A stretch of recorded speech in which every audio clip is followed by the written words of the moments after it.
42% BC quota కోసం చెలో Delhi. August 5, 6, 7 తేదీల్లో అస్థినా వేదికగా పోరాడాలని కేబినెట్ భేటీలో నిర్ణయం. 5న పార్లమెంట్లో వాయిదా తీర్మానం. 6న జంతర్ మంతర్ దగ్గర ధర్నా. బిల్లులు ఆర్డినెన్స్ ఆమోదం కోసం 7న రాష్ట్రపతికి వినతిపత్రం అందజేత. రాష్ట్రపతిని కలవనున్న సీఎం, మంత్రులు సహా 200 మంది బీసీ ప్రతినిధులు.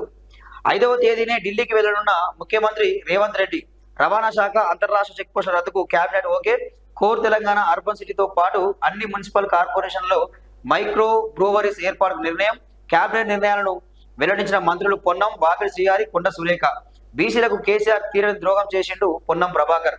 బిల్లుల ఆమోదానికి బీసీ ఎంపీలు కూడా కలిసి రావాలని సూచన అంటూ మనం వార్త చూస్తున్నాం. ఇక్కడ ఏమైంది? 42% బీసీలకు రాజకీయ రిజర్వేషన్లు ఇస్తామని చెప్పి కామారెడ్డి బీసీ డిక్లరేషన్ సభలో కాంగ్రెస్ అయితే ప్రకటించింది. సరే, దానికి అనుగుణంగా అయితే వీళ్ళు అడుగులు అయితే ముందుకు చేస్తున్నారు కాంగ్రెస్ వాళ్ళు. దానికి సంబంధించి ఒక ఆర్డినెన్స్ తీసుకొచ్చారు.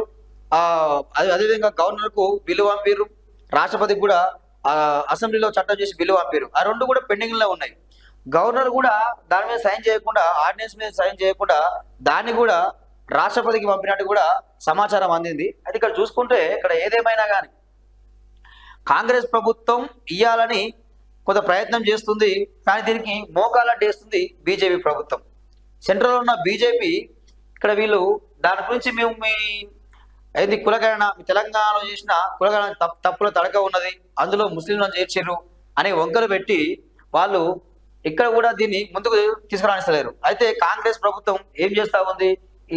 మన ఆగస్టు 5, 6, 7 ఈ తేదీలో ఢిల్లీకి వెళ్ళి పార్లమెంటు మీద పోరాటం చేయడానికి మొత్తం మంత్రివర్గం కానీ అక్కడ అదేవిధంగా ప్రతిపక్ష పార్టీలో ఉన్న బీజేపీ పార్టీలో ఉన్న బీఆర్ఎస్ పార్టీలో ఉన్న బీసీలందరి నాయకులకు, ఎమ్మెల్సీలకు, ఎమ్మెల్యేలకు, ఎంపీలకు అందరికి కూడా ఆహ్వానం పలుకుతుంది. అదేవిధంగా రాష్ట్రంలో ఇక్కడ ఎవరైతే బీసీ ప్రజాప్రతినిధులు ఉన్నారో, బీసీల కోసం ఎవరైతే పోరాడుతున్నారో వాళ్ళకు కూడా ఆహ్వానం పంపింది. వీళ్ళందరూ కలిసి కూడా ఢిల్లీకి వెళ్ళి బీసీ రిజర్వేషన్ల మీద బిల్లు పాస్ చేయించి, పార్లమెంట్లో బిల్లు పాస్ చేయించి 9వ షెడ్యూల్లో చేర్చాలనే డిమాండ్తో రాష్ట్రపతిని కూడా కలవడానికి వెళ్తా ఉన్నారు. అదేవిధంగా జంతర్ మంతర్ వద్ద ధర్నా చేయడానికి కూడా వీళ్ళు రెడీగా ఉన్నారు. అయితే ఇక్కడ ఏమైతుంది మరి? ఇక్కడ కాంగ్రెస్ ఒకటి మాట్లాడుతుంది, బీఆర్ఎస్ ఏం చేస్తుంది?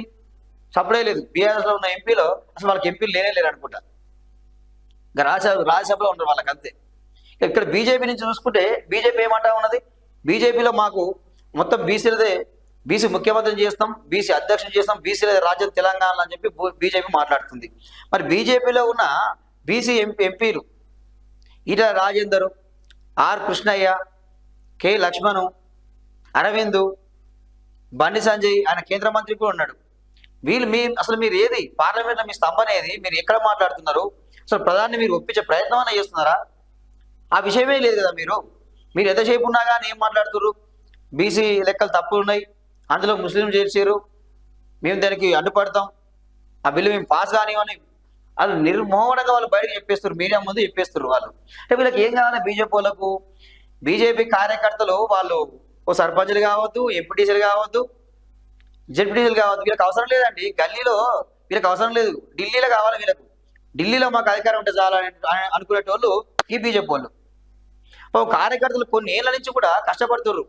అరే మేము ఒక సర్పంచులు కాలేకపోతాం, అవుతామేమో, ఎంపీటీసీలను అవుతామేమో అని చెప్పి కళ్ళు కంటారు. బీజేపీలో ఉన్న కరడు కట్టిన కార్యకర్తలు కొన్ని ఏళ్ళ నుంచి పనిచేస్తున్న వాళ్ళు వాళ్ళ ఆశల మీద నీళ్ళు చల్లేరు.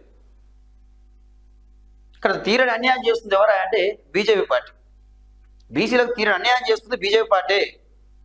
దీని అందరూ కూడా ముక్త కంఠంతోనే బీసీలందరూ కూడా దీన్ని వ్యతిరేకించాలి. బీసీలకు అన్యాయం జరిగినప్పుడు రోడ్ల మీదకి రావాలి, ధర్నాలు చేయాలి. సోషల్ మీడియా ఉంది కదండి, ప్రతి ఒక్కరు కూడా ఒక వీడియో తీయండి. బీసీలో ఉన్న నాయకులు కానీ బీసీలు కానీ ఒక వీడియో చేసి ఒక హ్యాష్ ట్యాగ్ చేయండి, బీసీలకు రిజర్వేషన్లు ఇవ్వాలని చెప్పి ఒక హ్యాష్ ట్యాగ్ ద్వారా ఉద్యమం మొదలు పెట్టండి. ఇది ఇదేంటి? ఈ రాజకీయ పార్టీలు మొత్తం కూడా ఒక డ్రామాలు ఆడుతున్నాయి తప్ప ఏం లేదు. ఇక్కడ ఏం చేస్తుంది కాంగ్రెస్? ఏం చేస్తుంది? కాంగ్రెస్ వాళ్ళకు కూడా తెలుసు, మళ్ళా ఆర్డినెన్స్ ద్వారా బీసీలకు రిజర్వేషన్లు ఇవ్వలేమని చెప్పి వాళ్ళకి తెలుసు. వాళ్ళొక విధానం తీసుకోబోతారు. బీజేపీ వాళ్ళు ఏంది? వాళ్ళకి ఇచ్చే అధికారం ఉంది, కేంద్రంలో వాళ్ళ అధికారంలో ఉన్నారు. ఇక్కడ బండి సంజయ్ కానీ, ఈటల రాజేందర్ కానీ, ఆర్ కృష్ణ లాంటి వ్యక్తులు వీళ్ళు మోడీని కలిసి ఒత్తిడి తీసుకురావచ్చు. కానీ ఏమంటారు? మా అధిష్టానం ఒప్పుకోవట్లేదు కాబట్టి మేము నోరు మేవకుండా ఉంటాం, మేము ఇక్కడ వ్యతిరేకిస్తాం. ఇది మీరు ఇట్లా చేస్తే ప్రజలు మిమ్మల్ని వ్యతిరేకిస్తారు, అది గమనించుకోవాలి.